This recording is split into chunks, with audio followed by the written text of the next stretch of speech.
this four-part series on the greatest NBA player of all time, the first thing we're going to do is develop our criteria.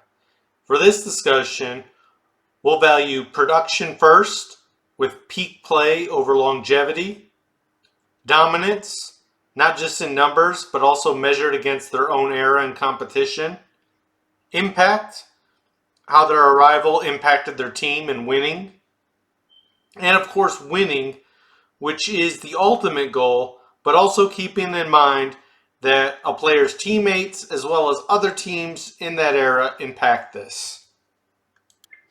When it comes to production, Kareem's second, third, and fourth seasons were all over 30 points per game and on great efficiency in an era that wasn't super efficient, more was allowed defensively, more physical, less foul calls.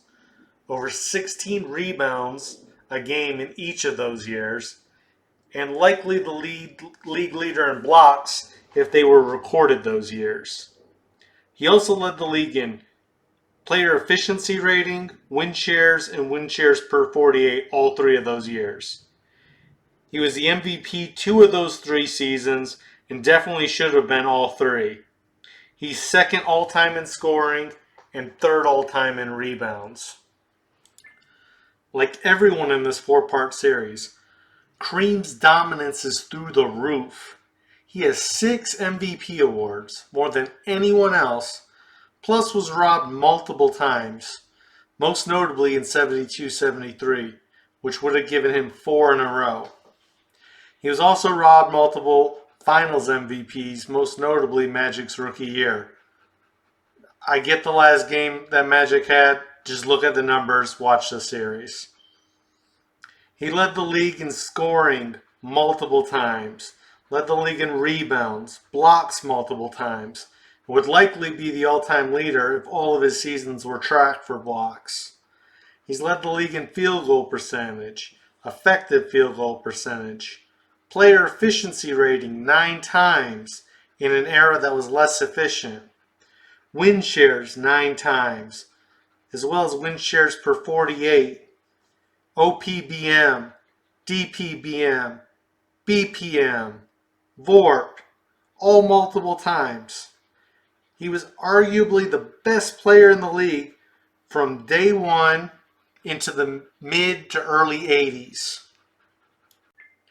Kareem's impact on teams might be his strongest point.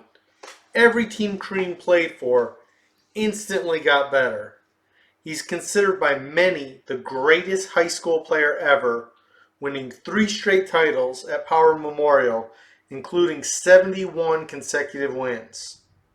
Yet somehow his impact at UCLA was even more impressive, going 88-2 in 3 eligible seasons, winning 3 titles and 3 Player of the Year awards. In the NBA, he went to a recent expansion Bucks team that had never won more than 27 games and instantly took them to the East Finals in his first year after going 56-26. That very next year, he beat the favored Lakers with Wilt Chamberlain on the team before sweeping the Bullets in the finals. And in LA, he was the top dog on one of the best super teams of all times in one of the toughest eras that won very consistently over a decade's period of time. When you look at winning, Kareem might be tops here as well. He's got 6 titles and was the guy for most of them. He has a career winning percentage of 68.8%, which is about 3% higher than the other 3 guys we're going to cover, who are all within about 1% of each other. And this is despite playing on a few bad Milwaukee and LA teams. He has only 1 losing season in 20 years, despite playing great that year.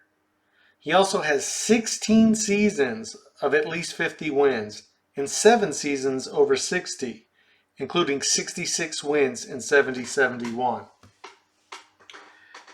Now, if we look at the case against for Kareem, despite having the ultimate weapon in the skyhook, Kareem's best game score is 55, and he only reached 50 a handful of times.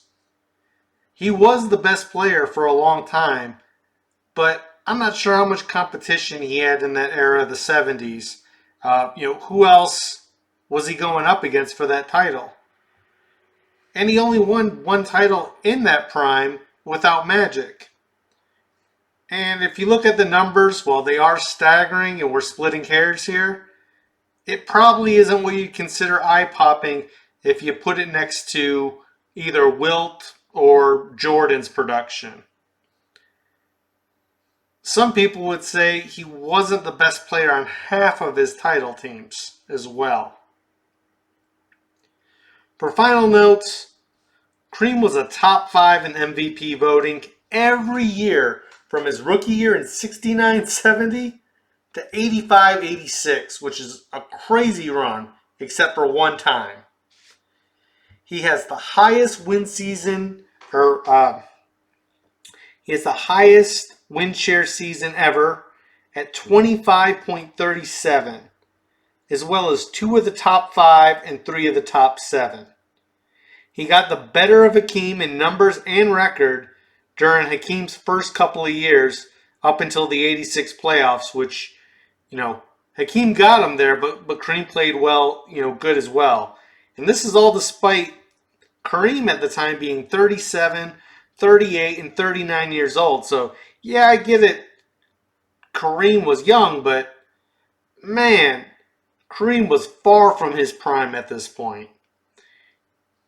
Now, if you factor longevity and winning, the impact he had across all 3 levels, time on top in the NBA, I can see the argument for Kareem being your guy.